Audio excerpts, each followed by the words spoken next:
असाध्य। आज हम अध्ययन करेंगे औसत प्रत्यय विधि के गुण या लाभ, merits of average rate of return या advantage of average rate of return. औसत प्रत्यय विधि के कुछ गुण और कुछ अवगुण भी होते हैं। हम सबसे पहले औसत प्रत्यय विधि के गुण के बारे में बात करते हैं। इसमें सबसे पहला पॉइंट लेते हैं अपन सरलता।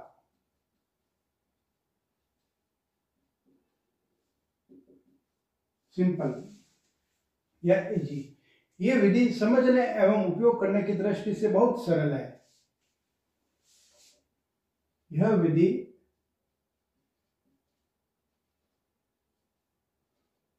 प्रयोग या उपयोग करने की दृष्टि से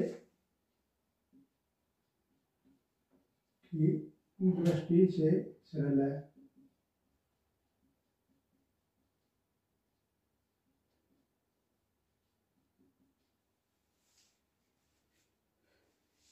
इसमें गणना प्रक्रिया भी आसान है। इसे लेखांकन समूहों से भी ज्ञात किया जा सकता है। अकाउंटिंग डाटा से भी इसे ज्ञात कर सकते हैं। परियोजना के रोकड़ प्रवाहों के लिए किसी भी प्रकार के समायोजन की आवश्यकता नहीं होती है। परियोजना के रोकड़ प्रवाहों के लिए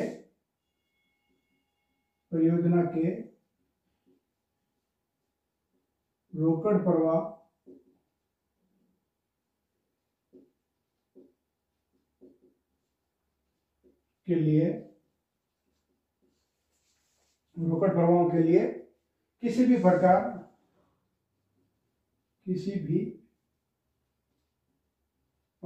के समायोजन की आवश्यकता नहीं है।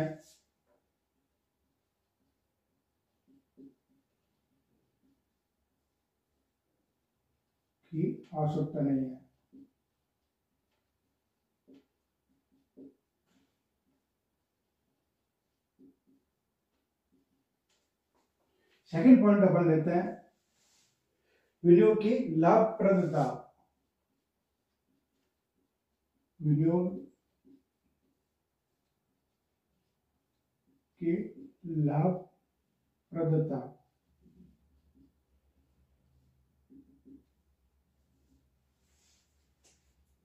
इस विधि में विनियोग की लाभप्रदता पर ध्यान दिया जाता है तथा विनियोग से प्राप्त सभी वर्षों के लाभों पर विचार किया जाता है, जबकि पुनर्भुगतान अवधि विधि या अदायगी अवधि के बाद की आय का ध्यान नहीं रखा जाता था। इस विधि में विनियोग की लाभप्रदता पर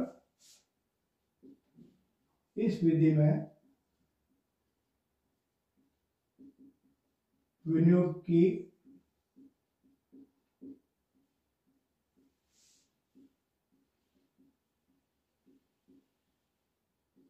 लाभप्रदता पर ध्यान दिया जाता है।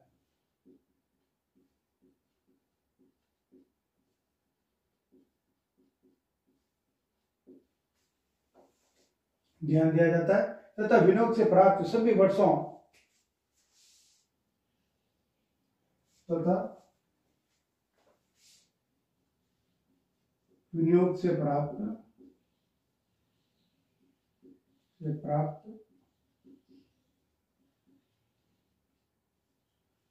सभी वर्षों के लाभों पर विचार किया जाता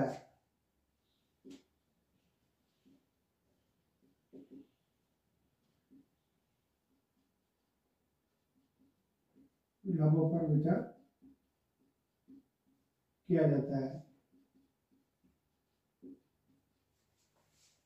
जबकि पुनर्भुगतान अवधि विधि में बाद की आय का ध्यान नहीं रखा जाता था।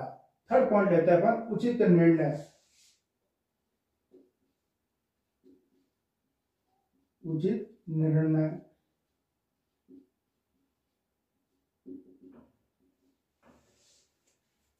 इस विधि में औसत प्रत्यय दर से पूंजी लागत की तुलना करके विनियोग प्रस्तावों के संबंध में निर्णय आसानी से लिया जा सकता है।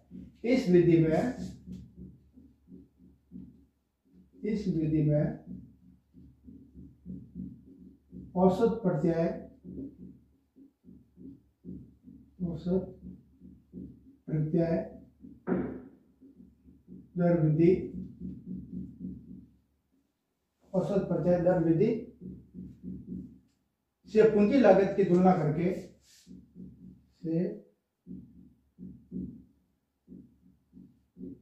पूंजी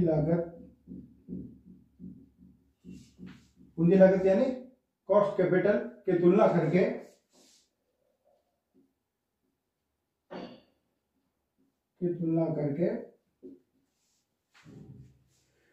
विनियोग प्रस्तावों के संबंध में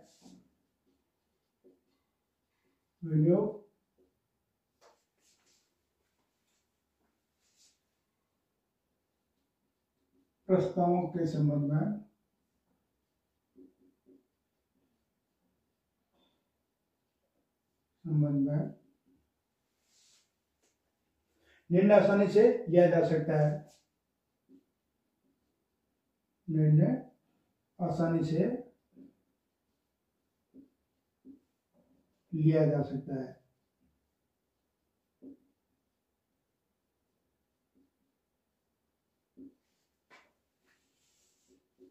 नेक्स्ट पॉइंट लेते हैं अपन, परियोजना के संपूर्ण जीवन काल पर विचार।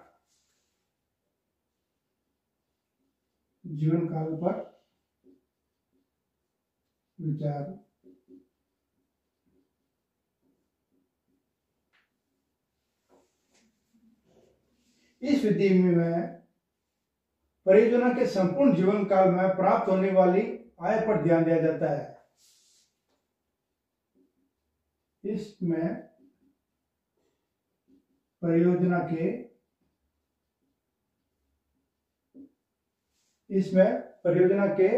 संपूर्ण जीवन काल में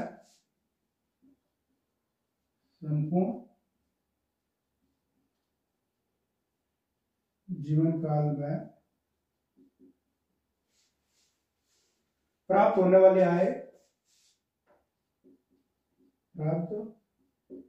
वाली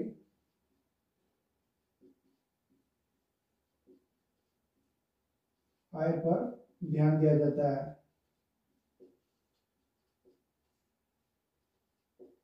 आपको पता हो, पुनर्भुगतान अवधि में उसकी आय पर अधिक ध्यान नहीं दिया जाता था। जिस वर्ष में वो प्राप्त हो जाती थी उस वर्ष तक ही उसकी माना जाता था और बाद के प्रस्ताव को उसको छोड़ दिया जाता था। जबकि इस परियोजना में संपूर्ण जीवन काल में प्राप्त होने वाली आय पर ध्यान दिया जाता है। नेक्स्ट पॉइंट लेते हैं अपन, हास के बाद शुद्ध आय पर विचार।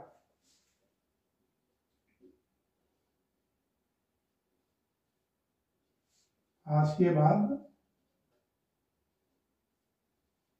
शुद्ध आय पर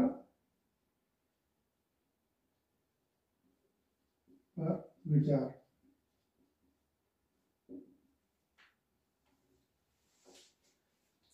इस विधि में शुद्ध आय की गणना हास के बाद यानी consider net income after depreciation. इस विधि में शुद्ध आय की गणना करने के बाद हास की राशि घटा दी जाती है जो सैद्धांतिक दृष्टि से उचित है।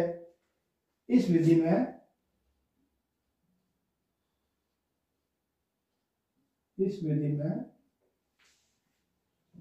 शुद्ध आय की गणना करके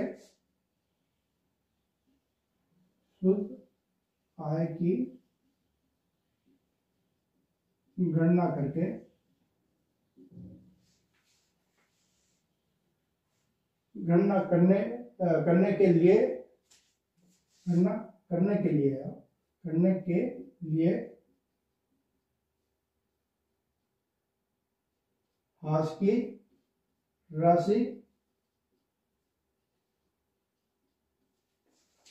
राशि डेप्रिसिएशन की जो राशि है उसको घटा दी जाती है,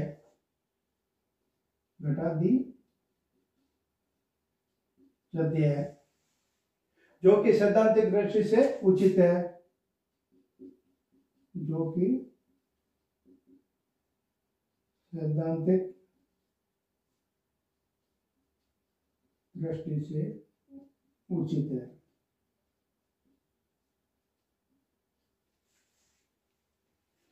नेक्स्ट अपन पॉइंट ले सकते हैं, दीर्घकालीन परियोजना के विश्लेषण में उपयोगी।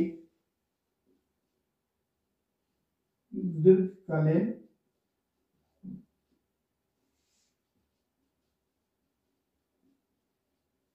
परियोजना के विश्लेषण में उपयोगी।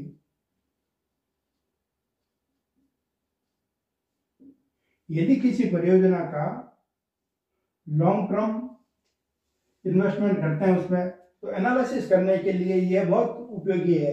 More useful for analysis of long term project, दीर्घकालीन परियोजना के विश्लेषण में बहुत उपयोगी है, क्योंकि इस विधि में परियोजना की संपूर्ण जीवन अवधि पर ध्यान दिया जाता है।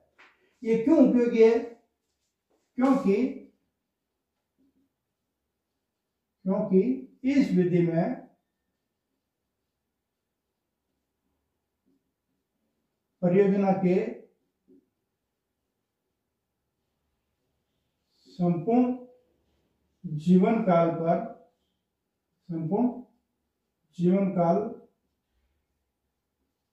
पर ध्यान दिया जाता है। मैंने अभी ऊपर भी लिखा था, ये ध्यान दिया जाता है। इसलिए इसका एनालिसिस जब किया जाता है तब सभी चीजों को ध्यान रखा जाता है। नेक्स्ट पॉइंट ले सकते हैं अपन, धन का सर्वोत्तम विनियोग। धन का सर्वोत्तम विनियोग।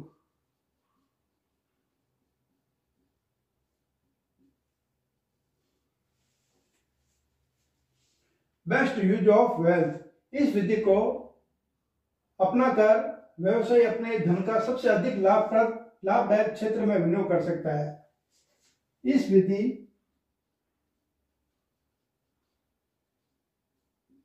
से निवेशक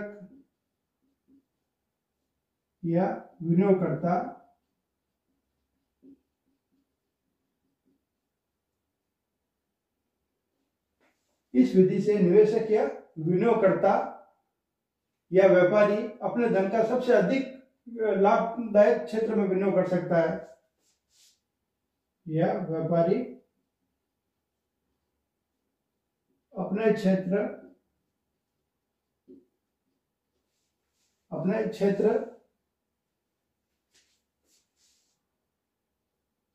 में लाभदायकता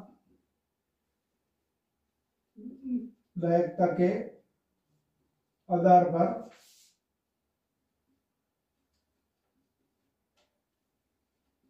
विनियोग कर सकता है।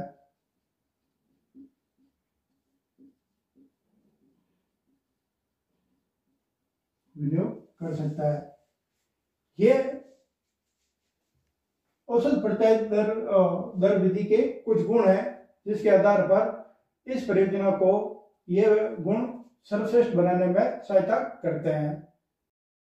अभी अपन ने पढ़ा था औसत प्रत्याय विधि के गुण पढ़े थे। अब हम औसत प्रत्याय विधि के दोषों के बारे में पढ़ते हैं। औसत प्रत्याय विधि के दोष, demerits of average rate of return methods. सभी प्रकार की विधियों के कुछ गुण होते हैं तो कुछ अवगुण भी होते हैं। औसत प्रत्याय विधि के भी कुछ दोष है। इसमें पहला पॉइंट लेते हैं अपन, मुद्रा के समय मूल्य पर विचार नहीं। मुद्रा के समय मूल्य पर विचार नहीं।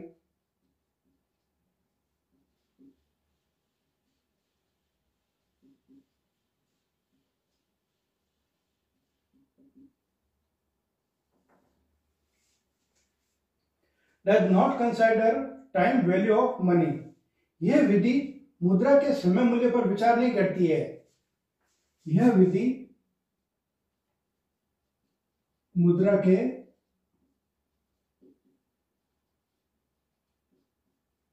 समय मूल्य पर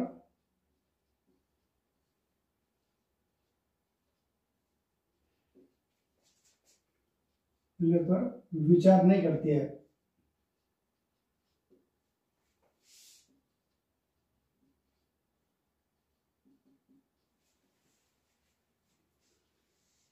विभिन्न परियोजना के तुलनात्मक अध्ययन के लिए यह आवश्यक है कि इन परियोजनाओं में भविष्य में विभिन्न समय पर प्राप्त आय का वर्तमान मूल्य निकालना चाहिए।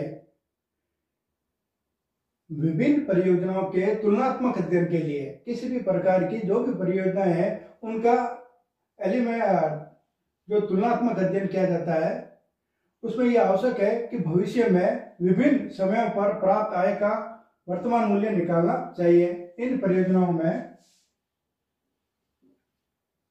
या इस विधि में अपन ये लिख सकते हैं कि इन परियोजनाओं में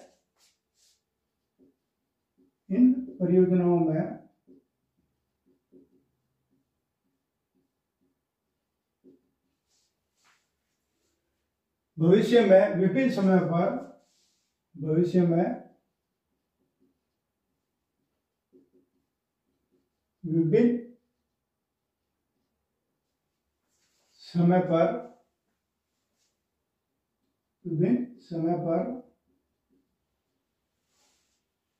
प्राप्त आय का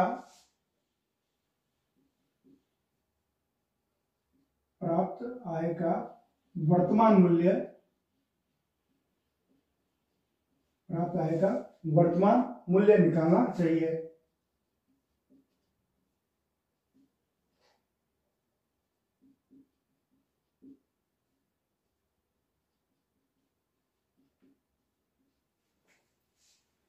सेकंड पॉइंट लेते हैं अपन,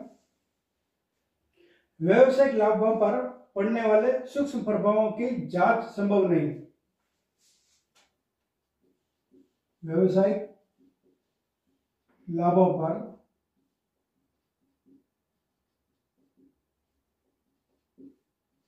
पड़ने वाले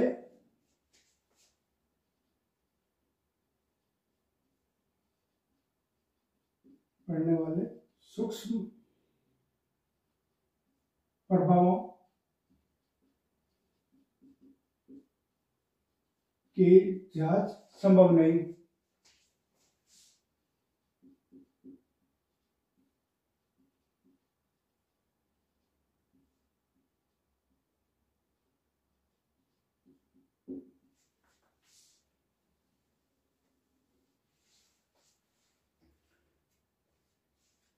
इस विधि द्वारा व्यवसाय के कुल लाभों पर पड़ने वाले सूक्ष्म प्रभावों को नहीं मापा जा सकता। यह विधि व्यवसाय के लाभों को औसत रूप में देखती है। यह जांच संभव नहीं है, इसे अपन कह सकते हैं इस विधि द्वारा व्यवसाय के कुल लाभों पर पड़ने वाले सूक्ष्म प्रभावों को व्यवसाय के कुल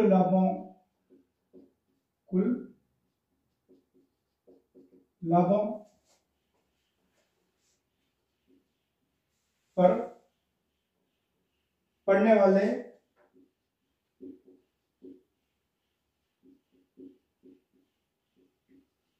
सूक्ष्म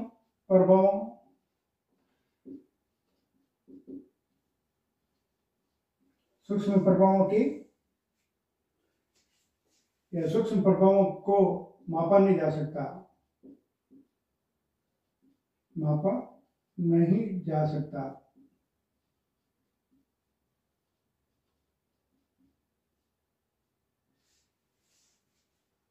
यह विधि व्यवसाय के लाभों को औसत रूप में देखती है। यह विधि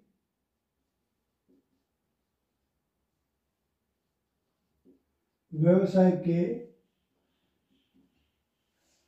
लाभों को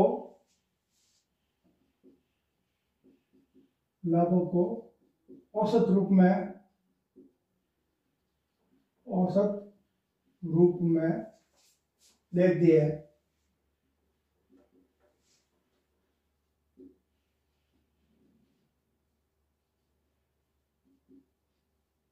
थर्ड पॉइंट लेते हैं अपन, उचित प्रत्यय दर का निर्धारण कठिन। उचित प्रत्यय दर का निर्धारण कठिन।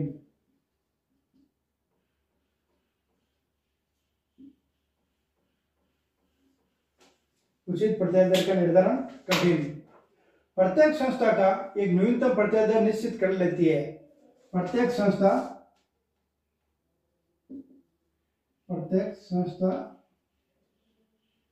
एक न्यूनतम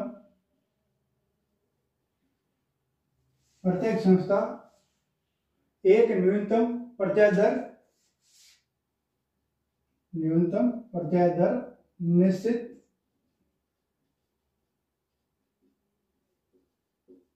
कर लेती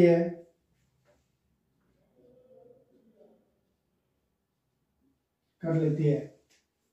इस दर से कम प्रत्याय वाली परियोजना को अस्वीकृत कर दिया जाता है।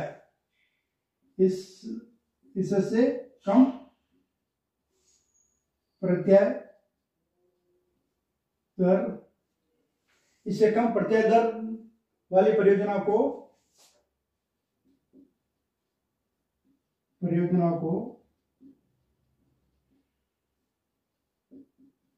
अस्वीकृत कर दिया जाता है।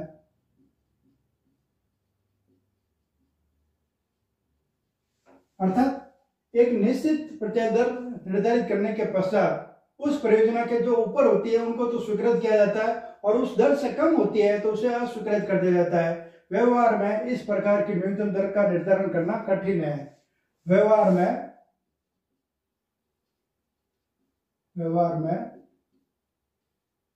इस प्रकार की दर का निर्धारण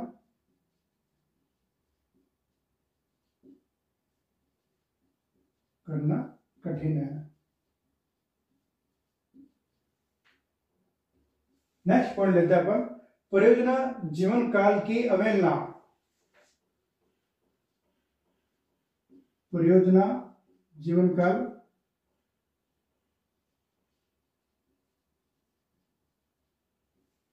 की अवहेलना।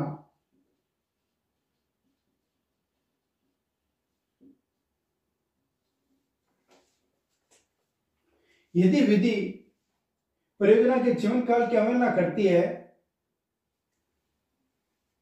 यह विधि परियोजना के जीवन काल की अवहेलना करती है। एक अधिक जीवन काल वाली परियोजना की औसत प्रत्याय दर कम जीवन वाली परियोजना के समान ही लगती है, अतः औसत प्रत्याय दर के आधार पर दोनों परियोजनाएं समान होगी, जबकि कम जीवन काल परियोजना की तुलना में अधिक जीवन काल वाली परियोजना स्वीकार की जाएगी।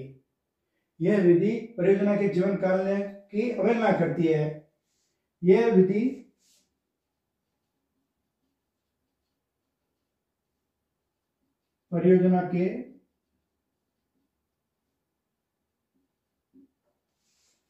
परियोजना के जीवन काल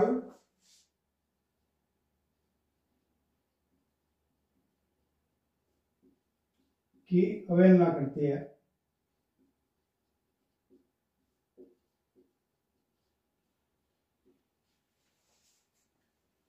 एक अधिक जीवन काल वाली परियोजना की औसत प्रत्याय दर कम जीवन वाली परियोजना के समान ही लगती है, अतः औसत प्रत्याय दर के आधार पर दोनों परियोजनाएं समान होगी, जबकि कम जीवन वाली परियोजना की तुलना में अधिक जीवन वाली परियोजना स्वीकार की जाएगी।